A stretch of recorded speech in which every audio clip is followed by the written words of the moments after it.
One day I discovered, much to my amazement, that if I would help people learn to love themselves, to really accept themselves as they are, we didn't have to work around problems because it was almost like a miracle. Everything seemed to fall away. It's a hard one for people because we grow up believing that we're not good enough and nothing is right.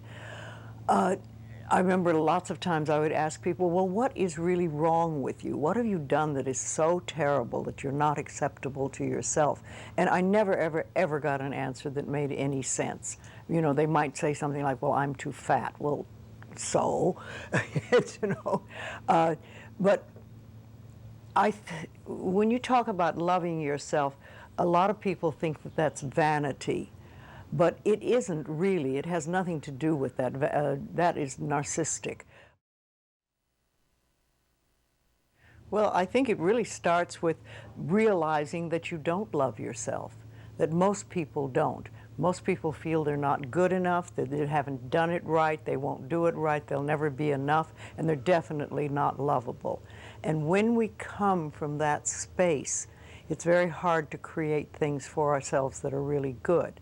So in the early days when I worked with people, I used to fix this problem and fix that problem, and you'd have this, a health thing, and we'd work on that and we'd work on this. And one day I discovered, much to my amazement, that if I would help people learn to love themselves, to really accept themselves as they are, we didn't have to work around problems because it was almost like a miracle. Everything seemed to fall away. It's a hard one for people because we grow up believing that we're not good enough and nothing is right.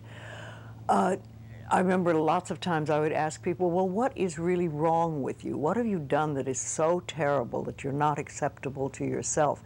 And I never, ever got an answer that made any sense. You know, they might say something like, well, I'm too fat. Well, so, but when you talk about loving yourself, a lot of people think that that's vanity, but it isn't really. It has nothing to do with that. That is narcissistic. But to really care for you and to acknowledge that you are an important being. It's almost like in the Bible they would say, you recognize that you are a child of God, that therefore you are perfect. But even if you're not a biblical person, if you can recognize that you are a being that has self-worth, if you can really recognize your own worth, then you start to treat yourself differently. And I think that's what's so very important about loving yourself, is you stop beating yourself up, you stop making yourself wrong, you stop talking about how awful you are, and you stop saying things like, I'm really stupid and stuff, and you start to treat yourself with a certain amount of respect. And this makes an enormous difference because what you give out in life is what comes back to you. So if you're giving out a feeling of, I'm okay, I'm good enough as I am, and I am acceptable, and I love life, and I love me, and you start having gratitude for yourself and for life, then life treats you differently because you are having a different vibration that you're giving out and getting back. And that's when things really start to flow. Now, a lot of people don't realize it, but you have to practice. You just have to start it. And that's why I try to get people to do a lot of mirror work. If you look in the mirror, just simple things like looking in the mirror in your own eyes and say, I love you. I really, really love you. And it helps if you use your name, Louise, I love you. I really love you. It gets to that little child inside that has been rejected for so long. And it breaks open sort of a dam or a door or whatever you want to call it. And it's like little miracles start to happen. Lots of little good things happen. And the universe loves grateful people. The more grateful you are, the more you get to be grateful about. It's that simple. Life is really very simple. We make it enormously complicated, but it doesn't have to be. Everybody's on a journey from the time we're born till the time we leave. But when we go on a spiritual journey, it seems to be more conscious, and we begin to make conscious choices about life instead of just going on and getting up in the morning and doing our stuff and then going to bed. We began to make conscious choices of our thoughts and our actions and even the foods we eat and things like that. And it's putting your foot on the pathway one step at a time. And some of us do very devious journeys and we take lots of little side tracks and we don't get very far really. And some of us just are very conscientious about it and go one step after another and go closer to our pathway, which is really, to me, I think enlightenment is letting go of all the things we believe that are not benefiting us in life, or that are barriers to our life, to the good things in life, and to release them one by one and just think, I don't have to believe that anymore, or do I want to believe that anymore? And making a conscious choice.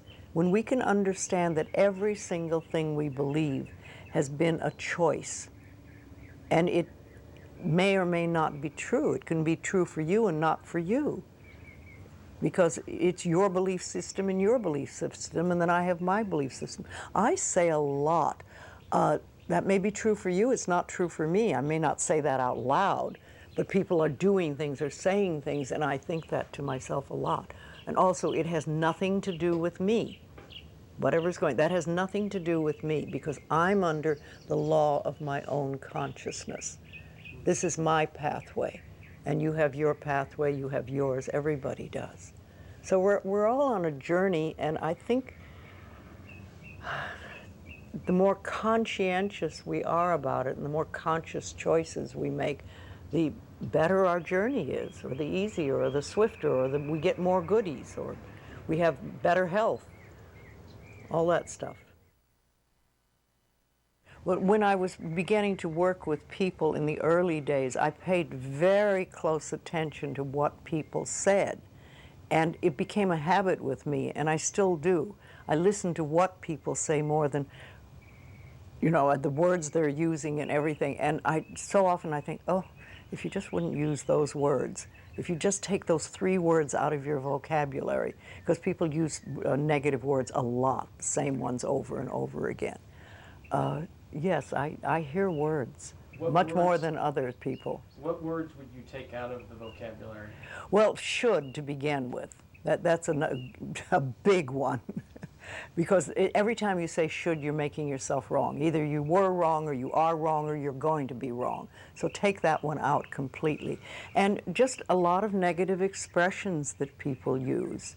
I'm not good enough, or this will never work, or oh, it's a rotten day, or, you know, there's just tons of expressions, and we use them over and over again, and they don't do us any good at all.